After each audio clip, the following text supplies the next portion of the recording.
አሜሪካ የሌላ ሀገር መሪንም አፍና ወስዳለች።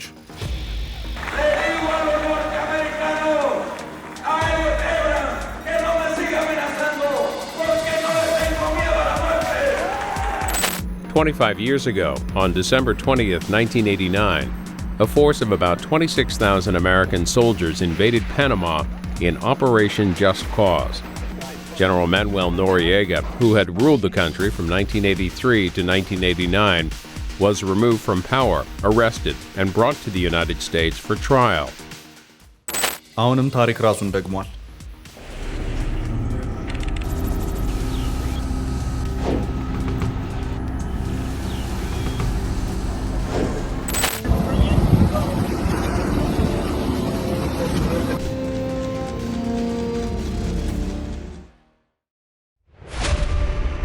ገንብቶ በማስረከብ የሚታወቀው ዳኮር ሪል ስቴት በመሃል አዲስ አበባ ጀሞ 1 ግንባታቸው 90% እንዲሁም 40% የደረሱ ቤቶችን በ10% ቅድመ ክፍያ ብቻ ለሽያጭ አቀረበ። በአንድ ወለል ላይ 3 አባወራ ብቻ በቂ የሆነ የመኪና ማቆሚያ ከሰፊ አረንጓዴ ስፍራ ጋር አቀረበላችሁ። ባለ 1 መኝታ 80 ካሬ፣ ባለ 2 መኝታ 110 ካሬ እና 118 ካሬ፣ ባለ 3 መኝታ 135 ካሬ 70/30 የባንክ ብድር አመቻችቶ ከ623 ሺህ ብር ቅድመ ክፍያ ጀምሮ የመኖሪያ ቤቶችን ለሽያጭ አቀረበ።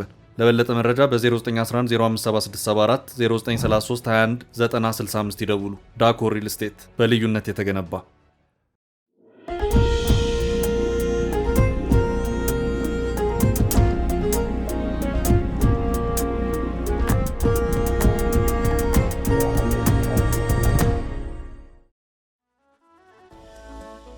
በርካቶች አሜሪካ የቬንዙዌላው ፕሬዝዳንት ኒኮላስ ማዱሮን በልዩ ወታደራዊ ኦፕሬሽን አፍና በመውሰዷ በእጅጉ ተገርመዋል። አንዳንዶች አሜሪካንን እንዳይነክ የዓለማችን ልዕለ ኃያል ጀግና አድርገው ሲያወድሱ፣ ሌሎች ደግሞ አሜሪካ የዓለም ሕግ አጉራ ዘለልነቷን ያሳየችበት የማናለብኝነት ተግባር እያሉት ይገኛሉ። አሁን የማዱሮ ታሪክ ሲታይ ነገሩ ታሪክ ራሱን ደገመ የሚያሰኝ ነው።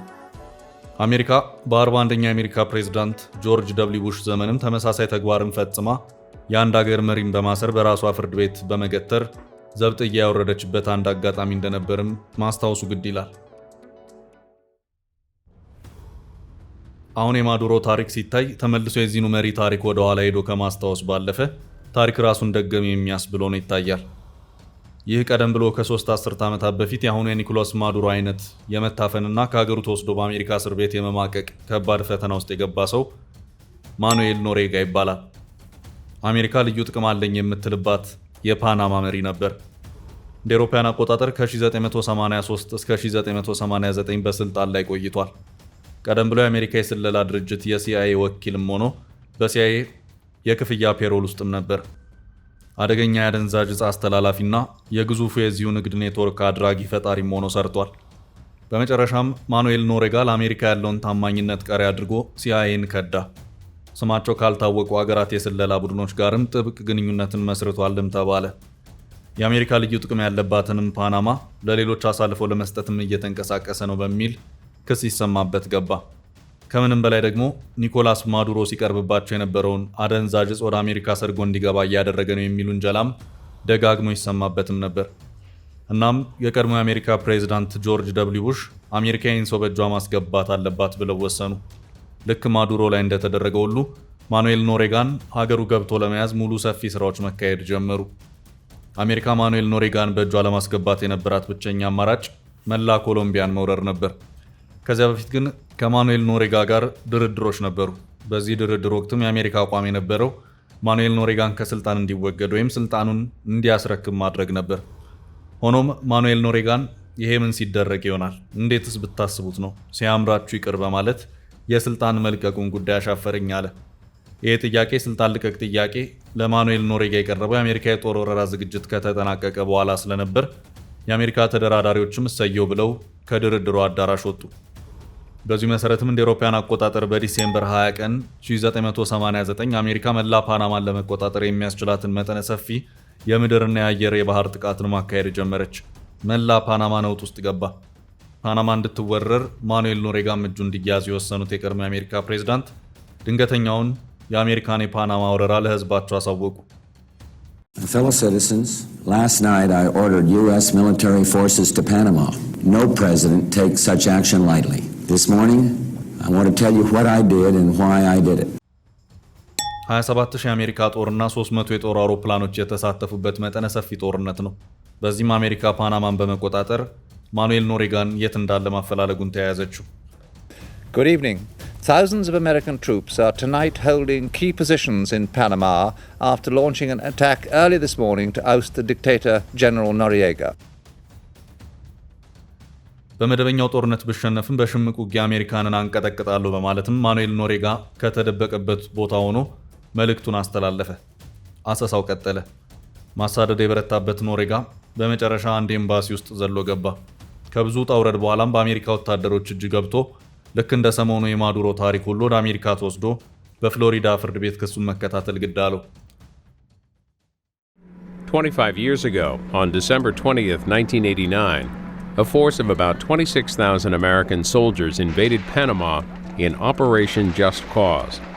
General Manuel Noriega, who had ruled the country from 1983 to 1989, was removed from power, arrested, and brought to the United States for trial. ይህ እንግዲህ ከ30 ዓመት በፊት የነበረው የፓናማው መሪ ማኑኤል ኖሬጋ ታሪክ ነው። አሁንም መልሶ በቬኔዙዌላው ፕሬዝዳንት ኒኮላስ ማዱሮ ተደግሟል። ፓናማን ካነሳን አይቀር አሜሪካ በጥብቅ ከምትፈልጋቸው ሀገራት መሆኗን እያሰብን ዛሬም ቢሆን ከአሜሪካ ጋር በተያያዘ በምን አይነት ውስብስብ ታሪክ ውስጥ እንዳለች ጥቂት እንበል። ፓናማ በደቡብ አሜሪካና መካከለኛው አሜሪካ መካከል የምትገኝ የቀድሞዋ የስፔን ቅኝ ግዛት ሀገር ናት። የታሪክ አጋጣሚ ሆኖ ፓናማ ሰው ሰራሽ የመርከቦች መተላለፊያ ቦይ ጋር በተያያዘ ከአሜሪካ ጋር የተሳሰረ ታሪክ ያላት ሀገርም ጭምር ናት። ትራምፕም የዛሬ ዓመት ስልጣን በያዙ ሰሞን ልክ እንደ ማኑኤል ኖሬጋን የፓናማ ወረራ ዘመን በድጋሚ ፓናማን ወረራለሁ ሲሉ ተደምጠዋል። የትራምፕ የወረራ እቅድ ያነጣጠረው የፓናማ ቦይ ላይ ነው። እናም ትራምፕ ፓናማ ቦይን ተቆጣጥሬ አሜሪካ አድርገዋለሁ የሚለው ፉከራቸውም ከዚሁ ጋር የተያያዘ ነው። ግብጽ ቀይ ባህርን ከሜዲትራኒያን ጋር የሚያገናኘው የስዌዝ ሰው ሰራሽ ቦይ ባለቤት እንደሆነች ሁሉ ፓናማም አትላንቲክ ውቅያኖስን ከፓሲፊክ ውቅያኖስ ጋር የሚያገናኘው ሰው ሰራሽ ቦይ ባለቤት ናት። አሜሪካ የዚሁ ሰው ሰራሽ የመርከቦች መተላለፊያ ባለቤት ነበረች፣ ዛሬ ግን አይደለችም። ይህንን ግዙፍ ሰው ሰራሽ ቦይ የምታስተዳድረው ፓናማ ናት። ፓናማ ቀላል በማይባል መልኩ የኢኮኖሚ አቅሟንም እየገነባች ያለችው በዚሁ ሰው ሰራሽ የመርከቦች መተላለፊያ ቦይ የቀረጥ ገቢ ነው። የፓናማ የመርከቦች መተላለፊያ ቦይ ወይም የፓናማ ካናል በዓለማችን እጅግ አስደናቂ የግንባታ ጥበቦች ከሚባሉት ምድቦች ውስጥ አንዱ ተደርጎ የሚካተት ነው። የመርከቦችን ጉዞ ከሳምንታትና ከወራት ጉዞ ወደ ሰዓታት ያሳጠረ የመሬት ቁፋሮና ግንባታ ስራ ነው።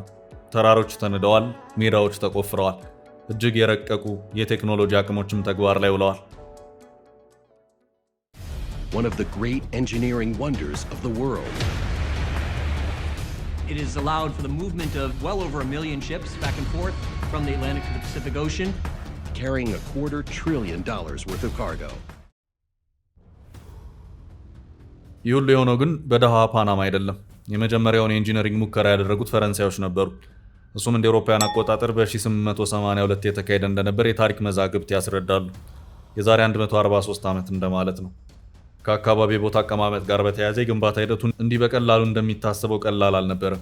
በአካባቢ የነበረ የአየር ሁኔታ፣ የገንዘብ ጉዳይ፣ በጊዜው ከነበረ የቴክኖሎጂ አቅም ውስንነት ጋር በተያያዘም ይኸው የፓናማ መርከቦች መተላለፊያ ቦይ ግንባታ ጅማሮ ለፈረንሳይ መንግስትና እውቅ መሐንዲሶች እየከበደ ሄደ።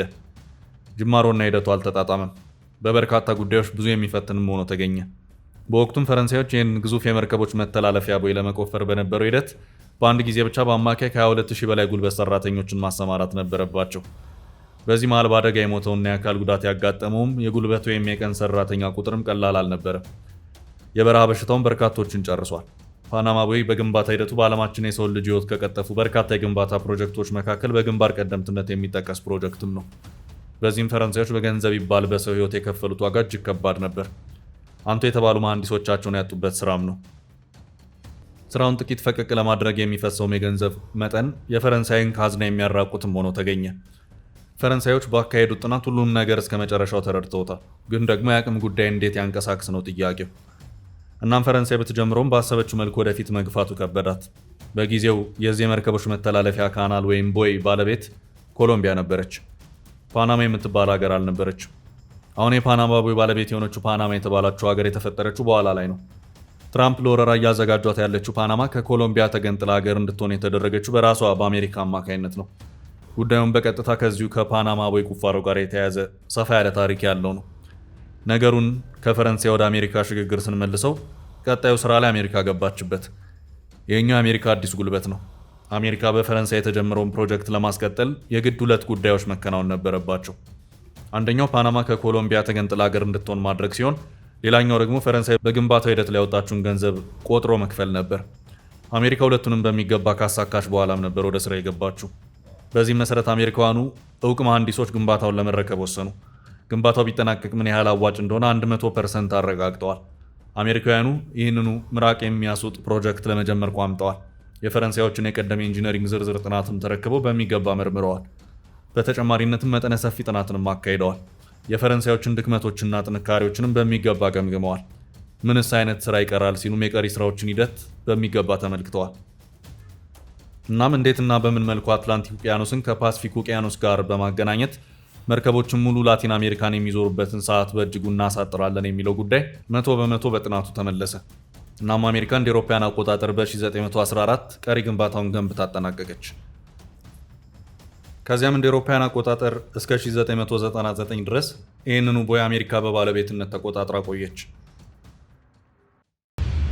But a little over a century ago, the Panama Canal doesn't exist. The dream to build it is an unrelenting 35-year struggle. It's a kind of bonkers idea. This was the biggest real estate transaction. በመጨረሻም የአሜሪካ መንግስት ቶሪዮስ ካርተር ተብሎ በታሪክ በሚታወቀው ወይም ትሪዮስ ትሪቲ አማካይነት አሜሪካ የፓናማ ካናልን ለፓናማ አስረከበች። ይህ ታሪክ ካለፈ ድፍን 111 ዓመታት ተቆጥረዋል። አሁን ትራምፕ ይህንን ዓለም አቀፍ የመርከቦች መተላለፊያ ቦይ ከፓናማ ነጥቃለሁ እያሉ ያሉት ከ111 ዓመታት የተዘጋ ምዕራፍ በኋላ ነው ማለት ነው። ትራምፕ ቀደም ብሎም በዚህ ቦይ በሚያልፉ መርከቦች ላይ ፓናማ የምታስከፍለው የመተላለፊያ ቀረጥ ወይም ትራንዚት ፊ ከፍተኛ ነው በማለት በአገሪቱ ላይ ተቃውሞ ሲያሰሙ ነበር። አገሪቱ በአንድ መርከብ በአማካይ እስከ $450,000 የመርከቦች መተላለፊያ ቀረጥን የምታስከፍል መሆኑ ይነገራል። ይህንን የመርከቦች መተላለፊያ ቦይ የገነቡት ፈረንሳይና አሜሪካ ናቸው። ሆኖም ግዛቱ የፓናማ በመሆኑ ነበር አሜሪካ ለፓናማ ያስረከበችው። ፓናማ በዚህ ቦይ ግንባታ ላይ ነበራት ምንም አይነት አስተዋጽኦ አልነበረም። ግን ደግሞ በአሜሪካ በኩል ተላልፎ ስለተሰጣት ከዚህ ቦይ በሚገኘው ጥቅም ኢኮኖሚያን በከፍተኛ ደረጃ እየደጎመች ነው። ነገሩ ከዚህም ያለፈ ነው። ከዚህ የመርከቦች መተላለፊያ ቦይ ወይም ካናል በእጅጉ የራቀችው ቻይና ከተወሰኑ ዓመታት ወደዚሁ አካባቢ እየተጠጋች ነው።